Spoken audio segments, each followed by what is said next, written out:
నరసాపురం వాసులకు రైల్వే శాఖ good news చెప్పింది. చెన్నై సెంట్రల్ విజయవాడ మధ్య నడుస్తున్న వందే భారత్ రైలును నరసాపురం వరకు పొడిగిస్తూ రైల్వే బోర్డు ఆదేశాలు జారీ చేసింది. అయితే ఈ రైలు సర్వీసులు నరసాపురం నుంచి ఎప్పటి నుంచి మొదలవుతాయనే విషయాన్ని తాజాగా రైల్వే అధికారులు ప్రకటించారు. జనవరి 12 నుంచి వందే భారత్ రైలు నరసాపురం వరకు సర్వీసులు అందిస్తుందని సదరన్ రైల్వే వెల్లడించింది.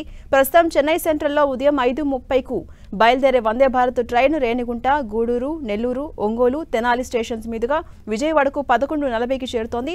తాజా నిర్ణయంతో జనవరి 12వ తేదీ నుంచి ఈ రైలు గుడివాడ, భీమవరం మీదుగా నర్సాపురం వరకు సర్వీసులు అందించబోతోంది.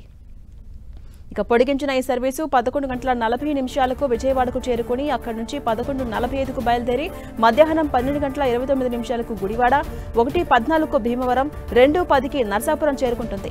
ఇక తిరుగు ప్రయాణంలో మధ్యాహ్నం 2:50కు నర్సాపురంలో బయలుదేరి 3:19కి భీమవరం, సాయంత్రం 4:04కు గుడివాడ, 4:50కి విజయవాడకు చేరుకుంటుంది.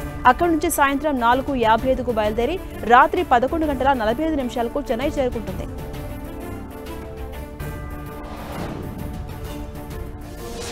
ఇందిరమ్మ లబ్ధిదారులకు గుడ్ న్యూస్ చెప్పింది తెలంగాణ సర్కార్. రాష్ట్ర వ్యాప్తంగా 37,400 ఇందిరమ్మ ఇండ్లకు స్లాబులు పడ్డాయని housing corporation MD VP Gautam తెలిపారు. ఈ వారంలో వివిధ స్టేజ్లలో ఇళ్లు నిర్మించుకున్న 18,247 మంది లబ్ధిదారుల ఖాతాలో 202.93 కోట్ల బిల్లులు జమ చేశామని ఆయన పేర్కొన్నారు.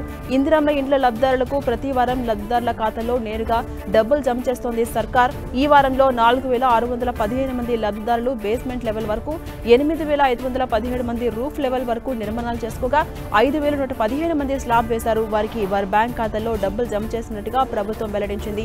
ఇక ఇందిరమ్మ గృహ నిర్మాణ పథకానికి సంబంధించి ఇప్పటివరకు మొత్తం 2,935 కోట్ల బిల్లులను విడుదల చేసినట్టుగా హౌసింగ్ ఎండీ గౌతమ్ తెలిపారు.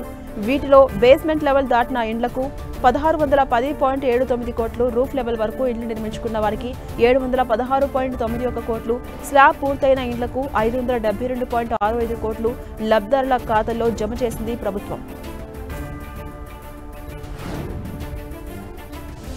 ప్రభుత్వ రంగానికి చెందిన ప్రముఖ బ్యాంకు తీపి కబురు తీసుకొచ్చింది. కెనరా బ్యాంక్ తన నిధుల ఆధారిత marginal cost of funds lending రేట్లను అన్ని కాల పరిమితుల్లో 5 బేసిస్ పాయింట్లు తగ్గించింది. దీంతో floating rate home, auto, personal లోన్లు తీసుకున్న రుణ గ్రహీతలకు తక్కువ ఈఎంఐలు చెల్లించే అవకాశం ఏర్పడుతుంది.